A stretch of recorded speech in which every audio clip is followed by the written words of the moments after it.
The Omnitrix was never supposed to choose Ben Tennyson. Let's be clear about that from the start.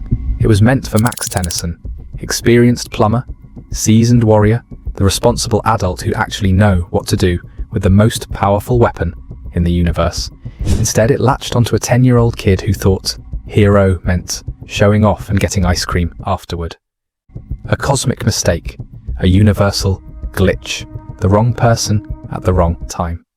And yet, when Azmuth, the creator of the Omnitrix himself, I finally met Ben and saw what this mistake had become, he made a choice. He let the watch stay exactly where it was. Because Ben Tennyson did something that no chosen one ever has to do. He earned it.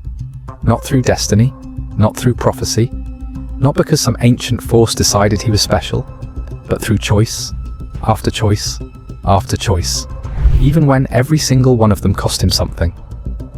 So let's talk about why Ben Tennyson isn't just a hero. He's a true hero. The kind that proves heroism isn't about being chosen. It's about choosing every single day to be better than you were yesterday, even when the universe is literally trying to kill you for it. Before we dive in, please join our journey and help us grow by subscribing to our channel. It's hero time. Summer vacation, a road trip with your grandpa and your cousin, and then a meteor crashes in the woods and you find a watch that turns you into aliens. For most kids, that's a fantasy. For Ben Tennyson, that was Tuesday. But here's what we forget when we remember that opening scene. Ben wasn't ready for this. He was 10 years old, cocky, impulsive, more interested in pranking Kevin 11 than saving the world. He treated the Omnitrix like a toy, cycling through aliens just to see what they could do, rushing into fights without thinking. And honestly, he was kind of insufferable. The original series doesn't hide this. Ben's a brat. He argues with Gwen constantly. He ignores Max's advice. He shows off. He makes terrible decisions that put people in danger. When Vilgax first comes for the Omnitrix, Ben barely survives, not because he's skilled, but because he's lucky. Lucky that Max is there. Lucky that Gwen has his back. Lucky that XLR8 is fast enough to outrun his own mistakes. This is not a chosen one. This is a kid in way over his head. And that's exactly why his story matters. Because the Omnitrix didn't choose Ben for who he was. It gave him the chance to choose who he'd become. And that choice? That's the through line of the entire franchise. Every series, every battle, every impossible decision. Ben Tennyson choosing to be a hero when he could have just as easily walked away. When the universe gave him every reason to give up. When the Omnitrix became a burden instead of a gift. He kept choosing, and that's what Grandpa Max saw from the very beginning. Remember, when Azmuth shows up in Secret of the Omnitrix? He's furious. This device, his life's work, is on the wrist of a child.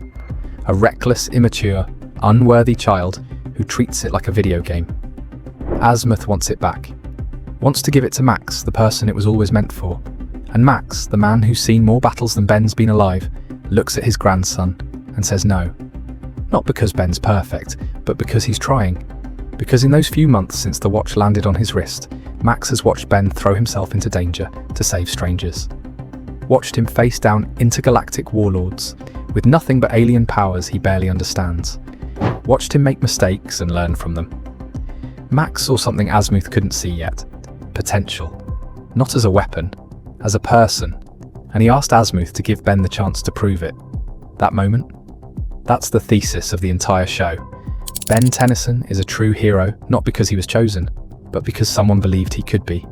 And he spent the next decade proving that belief right. Fast forward 5 years. Alien Force opens with a very different Ben Tennyson. The Omnitrix is gone. He's trying to live a normal life. He's older, quieter, trying to leave the hero thing behind. And then Grandpa Max disappears, and everything changes. This is where Ben's journey as a true hero really begins. Because up until now, heroism was kind of fun. It was an adventure. Yeah, it was dangerous, but Ben always had Max as a safety net. He had adults handling the real weight.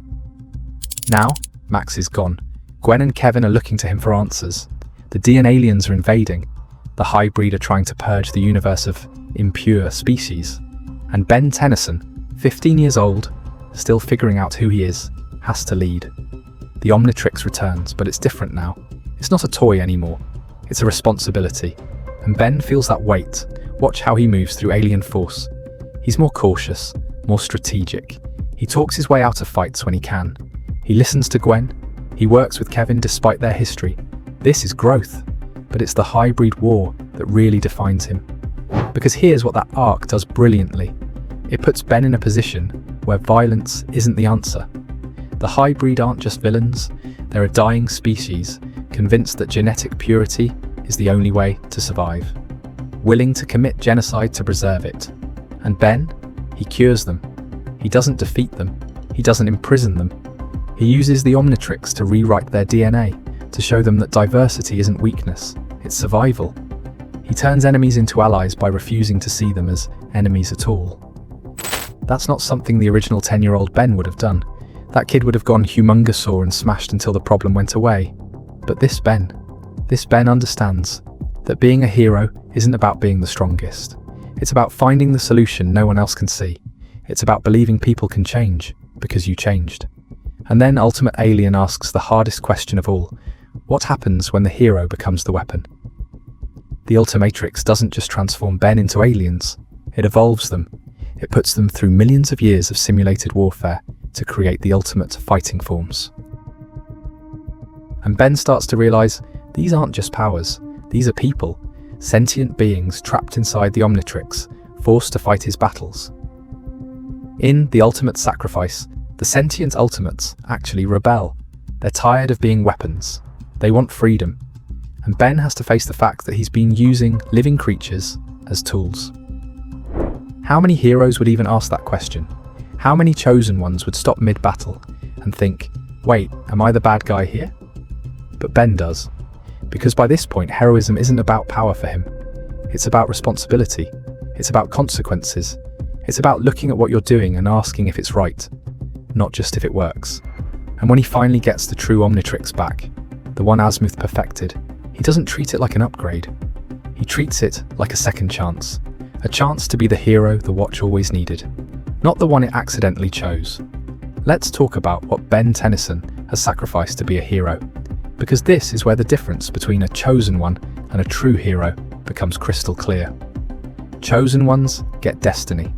They get prophecies that say they'll win. They get magic swords and ancient powers, and the universe bending over backward to make sure they succeed. Ben gets consequences. He loses friendships. He loses relationships. He loses time. Think about Julie, Ben's girlfriend in Alien Force and Ultimate Alien. They care about each other, but Ben keeps disappearing, keeps cancelling dates, keeps choosing to save the world instead of being present, and eventually she leaves. Not because she doesn't love him, but because loving Ben means loving someone who's never fully there. That's the cost. Or think about his parents. For most of the series, they don't even know what Ben does. He's lying to them constantly, sneaking out, risking his life, and he can't tell them why. When they do find out, it doesn't bring them closer, it terrifies them. Because what parent wants their child to be the universe's first line of defense? Ben gives up normalcy, he gives up childhood, he gives up the luxury of being selfish. But the most devastating moment, the one that defines him more than any battle, comes in Omniverse during the Malware arc. Malware is a corrupted mechamorph who blames Azmuth for his condition, and in his quest for revenge, he kills Feedback. Not just defeats, kills. Feedback was Ben's favourite transformation, the one he relied on most, the one that felt like him. And watching Feedback die, watching part of himself be ripped away, breaks something in 11-year-old Ben. He takes off the Omnitrix, he quits. For years he can't even talk about Feedback. The trauma is so deep that even teenage Ben refuses to acknowledge it. And when he finally gets Feedback back, when he finally faces Malware again, he doesn't go for revenge. He goes for closure. He defeats Malware, but he does it to save others, not to avenge himself. That's heroism. Not power, not destiny, not even justice. It's choosing to carry the weight of your trauma and still show up for people who need you. It's looking at the worst moment of your life and deciding it doesn't get to define you. And here's the thing about Ben. He doesn't do this once. He does it constantly. In the Ultimate Alien finale, he's willing to let Kevin kill him if it means saving Kevin from himself. In Omniverse, he faces down Maltruant, a villain who can manipulate time itself, knowing he might erase himself from existence. In the reboot, he faces the Omnitrix armor's corruption, the temptation to use ultimate power even if it destroys him. Every single time, Ben chooses the harder path, the one that costs him something. Because that's what true heroes do. They don't win because the universe decided they should. They win because they refuse to stop trying, even when losing would be easier. So what does it all mean? Why does Ben Tennyson's story matter? Because in a world full of chosen ones and destined heroes, Ben represents something we all desperately need. Proof that you don't have to be special to do something extraordinary. You don't need to be born on Krypton. You don't need to be bitten by a spider. You don't need an ancient prophecy. You just need to care. And to keep caring even when it hurts. Ben's not the strongest hero in his universe. Vilgax is stronger. Kevin's got more raw power. Gwen's magic is more versatile. But Ben's the one who keeps showing up. The one who turns enemies into allies. Who sees people, not obstacles. Who believes that everyone, even Vilgax, even Kevin, even the hybrid, deserves a second chance. Because he got one. The Omnitrix was never supposed to choose him. But it did. And instead of wasting that accident, Ben spent his entire life proving it wasn't a mistake. Look at the Omniverse finale. Ben's facing down Malfunction, a time-manipulating villain who wants to reshape reality itself. And Ben doesn't win through power. He wins through connection.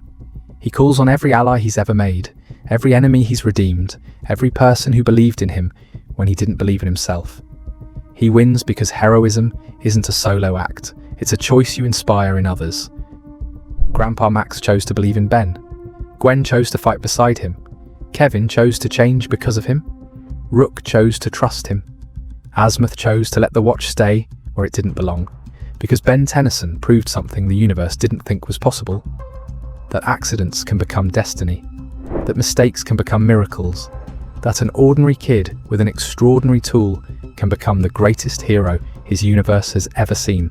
Not because he was chosen, but because he chose. And that's the legacy. Not the battles won. Not the aliens unlocked. Not even the world saved. The legacy is the choice. The proof that you don't need permission to be a hero.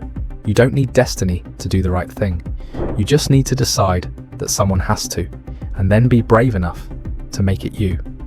Ben Tennyson is a true hero because when the universe made a mistake, he turned it into a promise. A promise that kept him going through every loss, every sacrifice, every moment when giving up would have been easier. A promise that no matter how hard it got, he'd keep showing up, keep fighting, keep choosing. And that's why, when we think back on those summer nights watching this show, when we remember the kid who found a watch in the woods, we don't just remember a cartoon character. We remember what it felt like to believe that heroism isn't about being special. It's about deciding to be, and then doing it, again and again and again, until the universe has no choice but to recognize. This wasn't a mistake. This was always exactly where the Omnitrix was supposed to be, on the wrist of a kid who proved that true heroes aren't chosen.